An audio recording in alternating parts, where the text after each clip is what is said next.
If you followed this channel or my argumentation for many years now, you'll know that I covered natural theology from the vantage point of the way that it's utilized in the Roman Catholic Church historically, as well as the place it has in Vatican II's documents, particularly in regard to the other religions. As you know, for example, Hinduism is spoken of in Nostra Aetate as a way that man can seek a flight to God with love and trust. The polytheistic demonic religion of Hinduism, with its self-harm practices, its weird superstitions, all of that, is said specifically to be a system in which man can find a flight to God with love and trust. Similar statements are said about the other so-called monotheistic religions, which are not, in fact, actually monotheistic.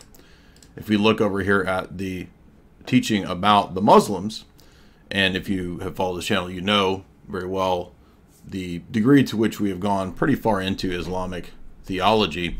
And one of the things you learn after not much Islamic theology, and you don't have to go very far to realize that Islam is very far apart from what we say.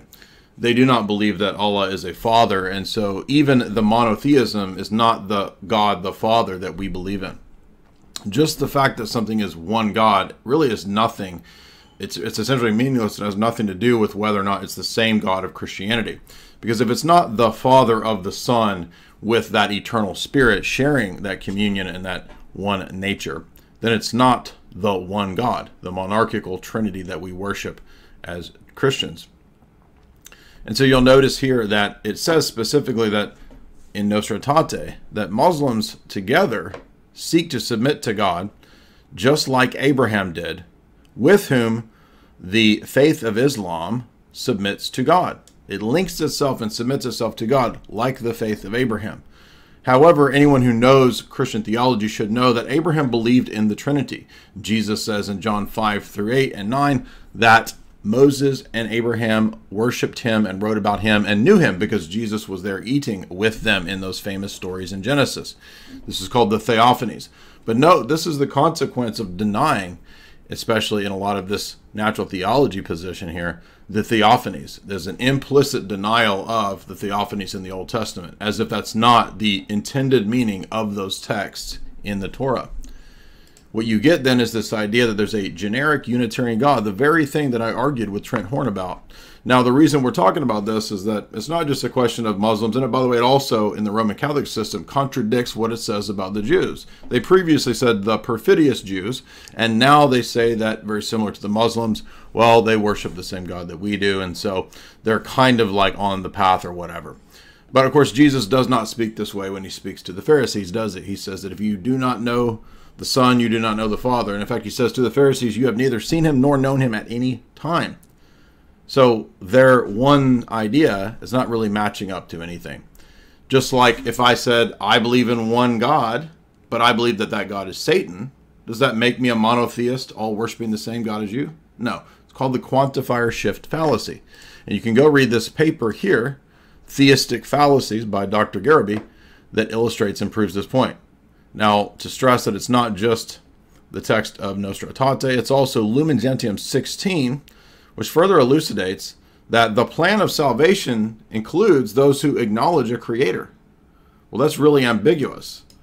Muslims who profess to hold the faith of Abraham, along with us, adore the one and merciful God. Now, adoration is a sign of worship. And again, clearly it says that they have the faith of Abraham.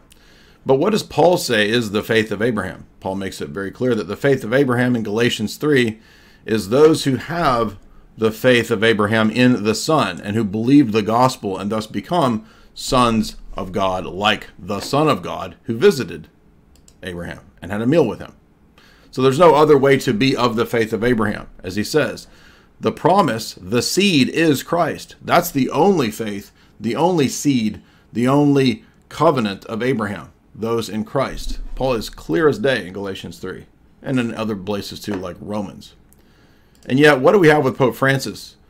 Pope Francis said today, and this is all over Catholic media, every religion is a way to arrive at God. There are different languages to arrive at God, but God is God for all. But my God is more important than your God. Is that true? There is only one God, and each of them has a language to arrive at God. Sikh, Muslim, Hindu, Christian. They are different paths.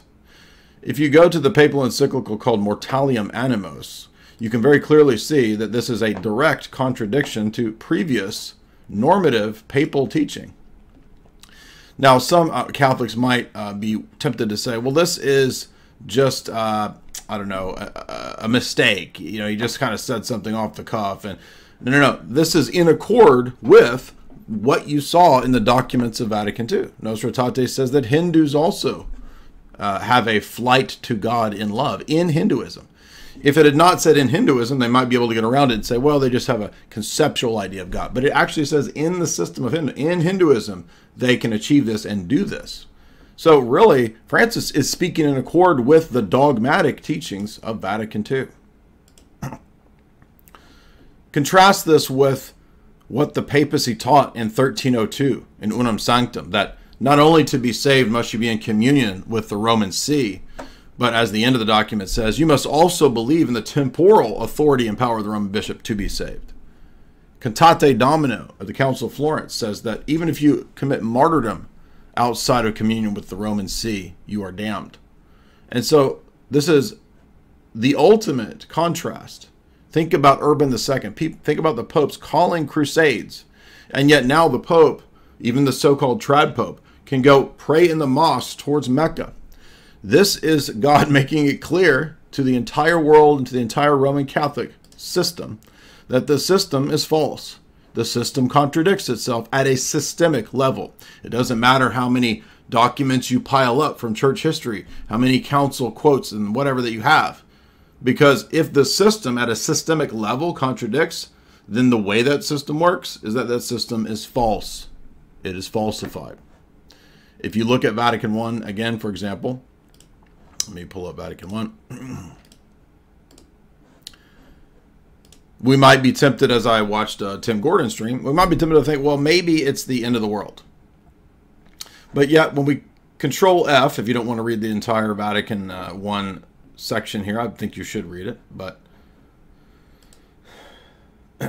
you'll note that we are told in these documents that the Roman See and the Roman Church will continue to have its structure, its unity, and its clergy and its communion united with Peter until the end of time. There's no great apostasy where there's no longer the Roman See, the Roman bishop, and the Roman unity that it so often proclaims in this document. Again, it's stated in another place that the Lord Jesus Christ put the office of Peter in place until the end of time. Thus, the church could never lose its constituent elements and components focused around the rock of the See of Peter in Rome. So there's no hypothetical, theoretical See of Peter that you can be in communion with that isn't the one over in Rome. And that one over in Rome will continue to have successors until the end of time. There's not going to be a 100-year hiatus where there's no popes and then Jesus comes back. No, that's all fiction, and it's all very contrary to not just the teaching of Vatican I that there will be popes until the end of the world, but that the unity and the functionality of the Roman See as the source of unity will also always be there. If the church lost the Roman See in the Roman Catholic position, it would no longer have its constituent components of unity, which are necessary as a sign until the end of the world. It could never lose the four marks. If it loses the Roman See, by Vatican I's definition, it would lose the marks. Therefore, Vatican I is false, and the Roman Catholic system is false. And everything that I've argued against all of these people for years now is vindicated in this obvious, total night and day statement from Pope Francis. And you can have people say, oh, it's mistranslated, and oh, well, that's all cope. Because keep this in mind. The last refuge here for Roman Catholics is to cite this perpetually dead-end position that it doesn't matter what Pope Francis says. What matters is simply the authority that he puts behind the document. In fact, that has nothing to do with whether or not Pope Francis is teaching error or whether or not there's contradictions. Because Pope Francis's statement has, as Vatican I says, the promise that he cannot teach error on faith and morals. So, yes, he might in his private books or private opinions say something wrong. But when he's teaching publicly what the Church of Rome teaches, supposedly, he's protected and guided from teaching error. Why is this? Because Vatican I teaches that the Pope is not just infallible at certain times, but he's also indefectible. The Roman See cannot fall away. So notice, when the trads are coping by saying that it's the end of the world and the Pope is an apostate and Rome has apostatized, they're denying Vatican I's emphatic multiple times claim that the See of Rome cannot defect.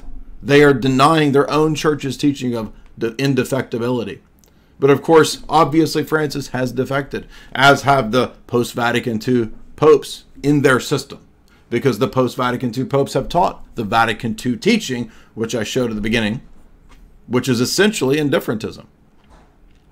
And so the Roman Catholic system is a contradiction. That's why the Chieti document, admitted one of the key contentious issues approved by Rome, that the Bishop of Rome did not exercise canonical authority over the churches of the East in the first millennium. That's an admission that Vatican I is false. And so it is time for Roman Catholics to stop deluding themselves, stop acting like lunatics, and admit what's right in their face, what their own Pope, the chief expositor and pastor of their church, the rock, the living successor to Peter, himself says, that the meaning of Vatican II, as his actions and his teaching show, is precisely what I've been saying Vatican II teaches. Indifferentism, perhaps universalism, or perhaps even atheism.